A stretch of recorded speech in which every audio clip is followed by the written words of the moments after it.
सहारनपुर के बेहट क्षेत्र में पुलिस पर 3rd डिग्री टॉर्चर के आरोपों से सनसनी। सोशल मीडिया पर खबर वायरल होते ही जांच शुरू। पुलिस के मुताबिक आरोपी आरिफ को पूछताछ के बाद नोटिस देकर परिजनों को सौंप दिया गया था और टॉर्चर के आरोप फिलहाल प्रथम दृष्टया गलत लग रहे हैं। एसपी ग्रामीण मयंक पाठक ने कहा, मामले की जांच जारी है, क्षेत्र में शांति बनी हुई है। सोशल मीडिया के माध्यम से क्या हुआ है कि थाना बेहट पुलिस पर 3rd डिग्री टॉर्चर देने के संगीन आरोप लगाए गए हैं। उपरोक्त प्रकरण में जांच की गई तो ज्ञात हुआ कि मुकदमा अपराध संख्या 427/25 जो कि एक्सीडेंट का मुकदमा है, उसके अभियुक्त आरिफ पुत्र जरीफ निवासी थाना मिर्जापुर को 9 अप्रैल 2026 को थाने लाया गया, जहां उससे पूछताछ के बाद 35(3) BNSS का नोटिस तामील कर परिजनों की सुपुर्दी में दे दिया गया। उपरोक्त की जीडी में एंट्री की गई तथा उसकी तस्वीरें भी ली गई। उपरोक्त तस्वीरों के आधार पर आरोप प्रथम दृष्टया असत्य प्रतीत होते हैं। अग्रिम जांच प्रचलित है, मौके पर शांति है।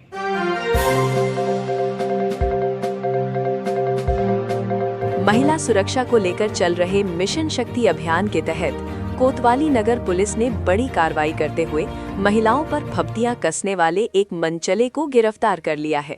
गिरफ्तार आरोपी की पहचान पुनीत कुमार के रूप में हुई है, जो राह चलती महिलाओं और युवतियों के साथ अभद्रता करता था। पुलिस ने आरोपी के खिलाफ BNS की धारा 296 के तहत मुकदमा दर्ज कर लिया है और आगे की कानूनी कार्रवाई शुरू कर दी गई है। पुलिस ने कैसे पकड़ा आरोपी? जानकारी के मुताबिक 16 अप्रैल को मुखबिर की सूचना पर पुलिस टीम ने सेतिया विहार इलाके में पानी की टंकी के पास दबिश दी, जहां से आरोपी को रंगे हाथों गिरफ्तार कर लिया गया। अधिकारियों के निर्देश पर चला अभियान।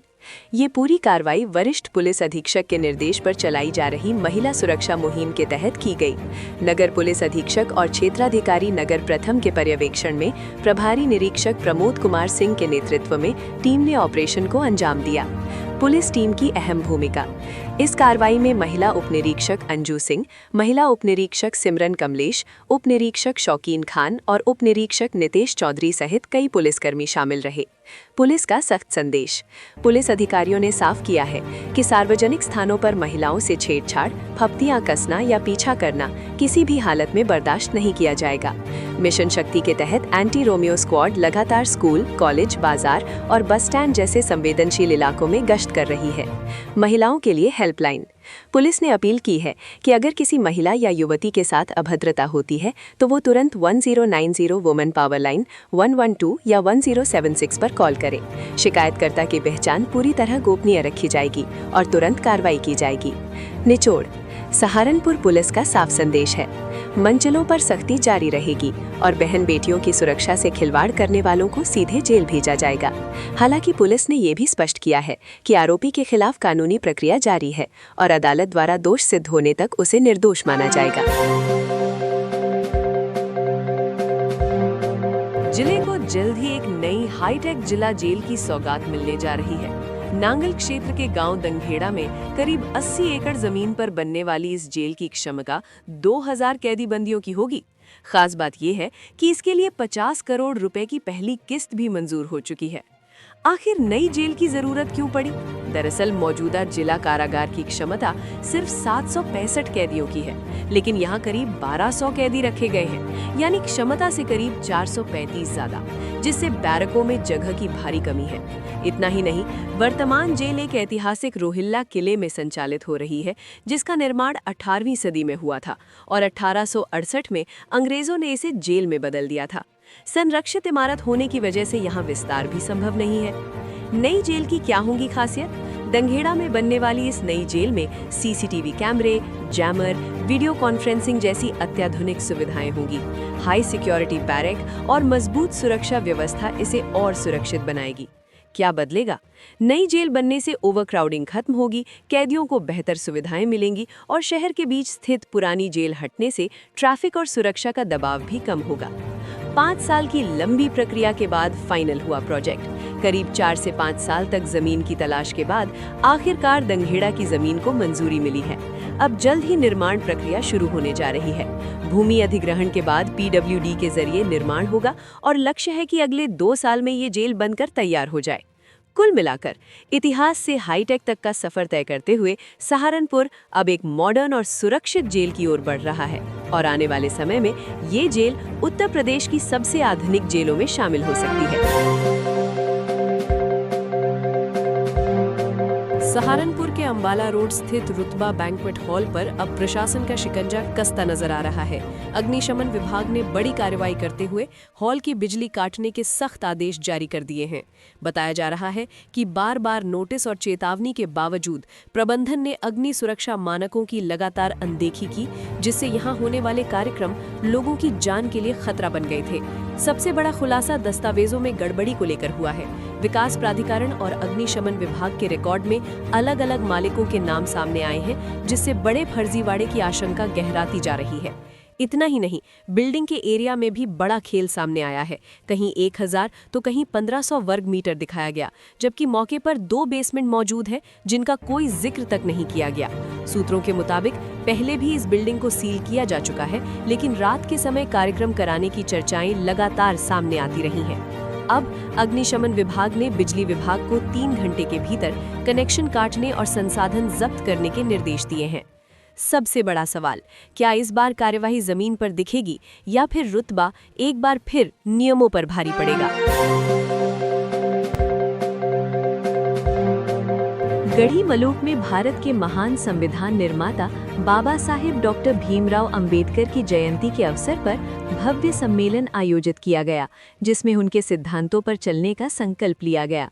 नगर विधायक राजीव गुंबर व महानगर अध्यक्ष शीतल ने कहा कि बाबा साहेब के विचार समानता, न्याय और बंधुत्व को जन जन तक पहुंचाना हम सभी का कर्तव्य है। उन्होंने कहा कि प्रधानमंत्री नरेंद्र मोदी के नेतृत्व में देश बाबा साहेब के समावेशी विकास और सामाजिक न्याय के सपनों को साकार करने की दिशा में आगे बढ़ रहा है तथा पंच तीर्थ सहित उनकी स्मृतियों को सम्मान दिया जा रहा है। महापौर डॉक्टर अजय सिंह, विधायक देवेंद्र नीम व पूर्व महापौर संजीव वालिया ने नागरिकों से आह्वान किया कि वे बाबा साहेब के मार्ग पर चलकर सशक्त और समरस भारत का निर्माण करें। वक्ताओं ने उनके जीवन संघर्ष और संविधान निर्माण में योगदान को प्रेरणादायक बताया। कार्यक्रम की व्यवस्था पार्षद संजीव कर्णवाल, वाल्मीकि समाज अध्यक्ष विनोद घावरी, जयराम गीतम, भाजपा महामंत्री ललित कटारिया व उपाध्यक्ष मनोज ठाकुर ने संभाली। मंच पर संत किरण दास जी, राम कुमार दस्ती जी, महावीर दास जी, सतीश दास जी, सुरेंद्र दास जी, ओम प्रकाश कटारिया, बाबू राम जी, किरात दास जी, राजपाल जी हरिद्वार वाले, राजेश दास जी, राम कुमार जी मौजूद रहे। महानगर महामंत्री किशोर शर्मा, नितिन परमार, अनुसूचित मोर्चा महामंत्री अंकित जाटव, प्रदीप शर्मा, मानवेंद्र भारद्वाज, राजेश जौहरी, गोपाल मेहंदीरत्ता, मयंक धिंगड़ा, राजेश वालिया, सागर कटारिया, कैलाश नामदेव सहित अनेक लोग उपस्थित रहे। नारी शक्ति वंदन अभियान के अंतर्गत गलीरा रोड पर भव्य महिला सम्मेलन का आयोजन किया गया। कार्यक्रम का उद्देश्य महिलाओं को उनके अधिकारों, सम्मान और आत्मनिर्भरता के प्रति जागरूक करना रहा। महानगर अध्यक्ष शीतल बिश्नोई ने कहा कि आज की महिला हर क्षेत्र में अपनी क्षमता का प्रदर्शन कर देश के विकास में अहम योगदान दे रही हैं। सम्मेलन में पूर्व विधायक रविंद्र मोहल्लू, प्रदेश मंत्री नूतन शर्मा, अल्पना तलवार ने शिक्षा, स्वास्थ्य, सुरक्षा व रोजगार जैसे विषयों पर अपने विचार रखे। महानगर महामंत्री सरदार सुखनीत सिंह ने सरकारी योजनाओं की जानकारी दी। कार्यक्रम की संयोजक महानगर मंत्री आरती शर्मा रहीं।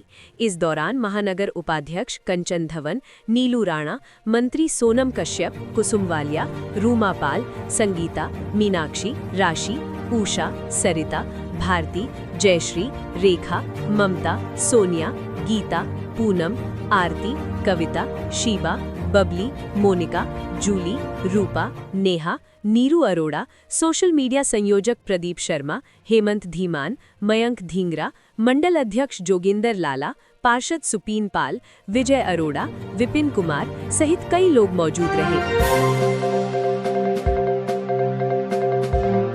सहारनपुर में विश्व लिवर दिवस पर बड़ी चेतावनी। डॉक्टरों के मुताबिक भारत में हर तीसरे फैटी लिवर मरीज को डायबिटीज का खतरा।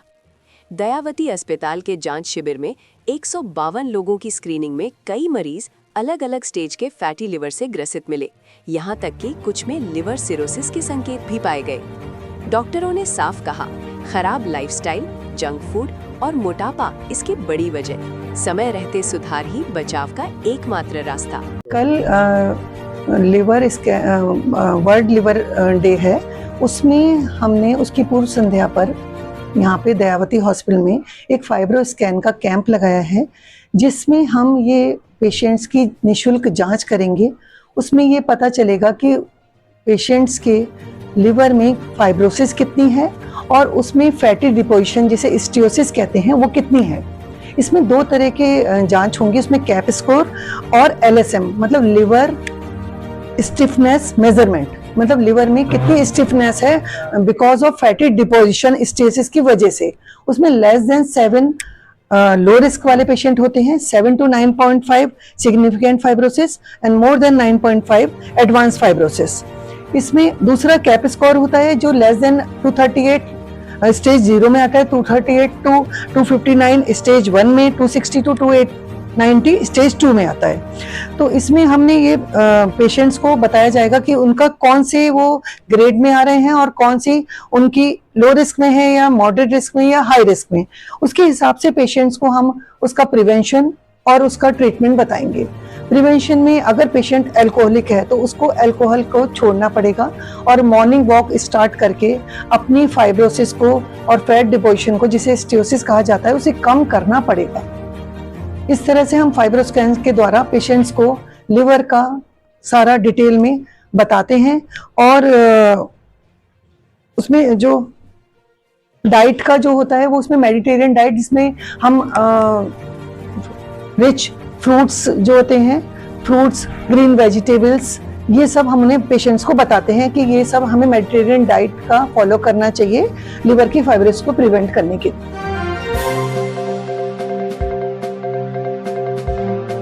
नगर विधायक राजीव गुंबर के प्रस्ताव पर पर्यटन विभाग द्वारा मुख्यमंत्री योगी आदित्यनाथ एवं मंत्री जयवीर सिंह की स्वीकृति के बाद भूतेश्वर महादेव मंदिर में लगभग 1 करोड़ रुपए की लागत से बनने वाले हॉल का विधिवत पूजन अर्चन कर शिलान्यास किया गया।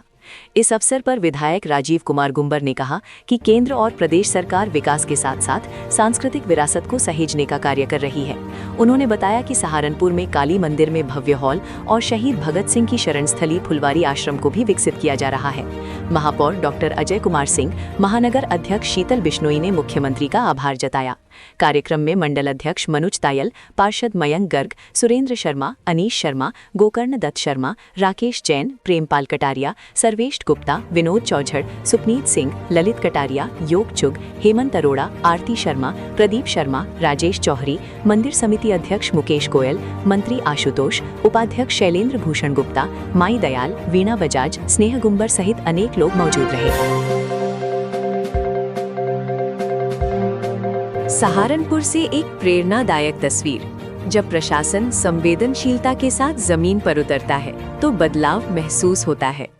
ऐसा ही बदलाव देखने को मिला चिल्ड्रन होम में, जहां डीएम मनीष बंसल के नेतृत्व में जर्जर व्यवस्था को नया रूप दिया गया। ये पहल सिर्फ भवन सुधार तक सीमित नहीं रही, बल्कि बच्चों के जीवन को बेहतर बनाने की ठोस कोशिश बनी। नई डॉर्मेट्री, हर बच्चे के लिए बेड, स्वच्छ रसोई, सुरक्षित पेयजल और व्यवस्थित डाइनिंग हॉल जैसी सुविधाओं ने बच्चों को गरिमा और सम्मान दिया। बिल्डिंग एज लर्निंग एड यानी बाला के जरिए दीवारों को भी सीखने का माध्यम बना दिया गया, जहां हर कोना प्रेरणा देता है। इस बदलाव में जन सहभागिता भी अहम रही। CIS, IMA और समाज सेवियों ने मिलकर इसे जन आंदोलन बना दिया। अब बच्चों के चेहरे पर आत्मविश्वास है और भविष्य को लेकर नई उम्मीद भी। ये चिल्ड्रन होम अब सिर्फ आश्रय नहीं, बल्कि अवसर का केंद्र बन चुका है। ये पहल दिखाती है कि मजबूत नेतृत्व और साफ नीयत से हर उपेक्षित जगह को नई पहचान दी जा सकती है। अवैध स्वास्थ्य सेवाओं के खिलाफ स्वास्थ्य विभाग ने कड़ा रुख अपनाते हुए बड़ा अभियान चलाया। Deputy CMO doctor Kunal Jain के नेतृत्व में टीम ने शहर और देहात क्षेत्रों में छापेमारी कर 3 क्लिनिकों को सील कर दिया, जिससे निजी चिकित्सकों में हड़कंप मच गया। कार्रवाई के दौरान बेहट रोड स्थित डॉक्टर यास्मीन राव के सन Shaheen mother health care centre पर गंभीर अनियमितताओं के आरोप सामने आए। निर्धारित मानकों का पालन न करने और आवश्यक पंजीकरण में खामियों के चलते इसे तत्काल प्रभाव से सील कर दिया गया। वहीं बिहारीगढ़ क्षेत्र में संचालित बायोसिटी पैथोलॉजी और डॉक्टर सनवार क्लिनिक पर भी नियमों के उल्लंघन पाए जाने पर ताला जड़ दिया गया। अचानक हुई इस कार्रवाई से आसपास के इलाकों में अफरा तफरी मच गई और कई क्लिनिक संचालक अपने प्रतिष्ठान बंद कर मौके से गायब हो गए। स्वास्थ्य विभाग ने साफ संदेश दिया है कि मरीजों की जान से खिलवाड़ किसी भी कीमत पर बर्दाश्त नहीं किया जाएगा। बिना लाइसेंस और नियमों के खिलाफ चलने वाले केंद्रों पर आगे भी लगातार कार्रवाई जारी रहेगी। स्थानीय लोगों ने भी प्रशासन से मांग की है कि छुटमलपुर समेत अन्य क्षेत्रों में ऐसे अवैध क्लिनिकों के खिलाफ सख्त अभियान चलाकर आम जन को सुरक्षित स्वास्थ्य सेवाएं सुनिश्चित की जाए।